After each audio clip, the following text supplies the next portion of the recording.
Hi, you're watching News Audit. Petrol prices are inching closer to the 90 rupees mark in Delhi after a fresh hike.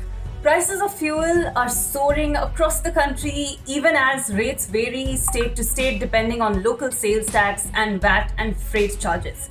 In 8 days, prices have gone up by 2.34 rupees per litre for petrol and 2.57 rupees for diesel. Why is this happening and what is being done about it? Well, last week, the oil minister, Dharmendra Pradhan, blamed the oil-producing and exporting countries for the surge in fuel prices. He said the government is not considering easing central taxes, not at this point. The minister said India and the world is going through an unprecedented pandemic. The government has had to increase its spending, and for that it needs resources which will be raised through fuel. So will fuel keep burning a hole in our pockets indefinitely? Let's understand first why this is happening. First, the Brent crude prices are at $63 a barrel as of February 16th. India imports about 80% of its oil requirements, and Brent crude is the raw material that Indian refiners import. Now, why is Brent crude reaching these all-time high prices? That's because oil-producing and exporting countries, or OPEC in short, and Russia had earlier agreed to cut oil production to increase the prices. The cut was made to stabilize prices during the coronavirus pandemic and the pandemic-induced lockdowns. The cuts are supposed to be gradually eased until April 2022. Now, how did the coronavirus pandemic affect crude oil supply? Well, as we all remember, the world came to a grinding halt in March 2020 due to lockdowns imposed in many countries. As a result, economic activities came to a stop, and there was a total collapse in the demand for oil, and petroleum producers then had to reduce production. However, now the world has returned to pre-COVID positions largely, but petroleum production has not increased.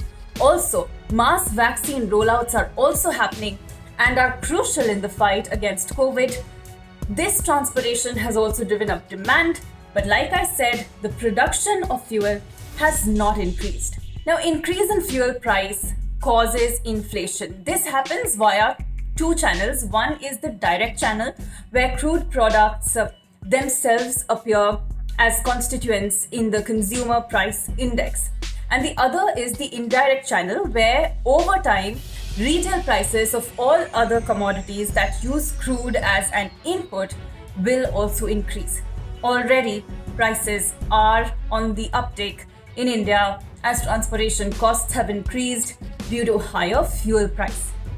There are other contributing factors too, like renewed tensions in the Middle East. The fight between Saudi-led coalition and the Houthi rebels in Yemen has raised tensions. This led to a price rise in fear of supply chain disruption. Now, what's the government doing about the spike? Like I mentioned before, the central and state governments have justified the high taxes on their need to compensate for the loss in revenue during the lockdown and also to drive the economy now. A large source of income for states is from tax on liquor and fuel, so they won't cut taxes at a time the economy is just recovering from COVID. The center also has indicated that it can't cut taxes as it needs the resources. In conclusion, however, we need fuel prices to settle now, as a rough year has impacted people across India. The center has to revise its taxes and its duties. States too have to give some relief, even if they are caught between the devil and the deep sea in doing so.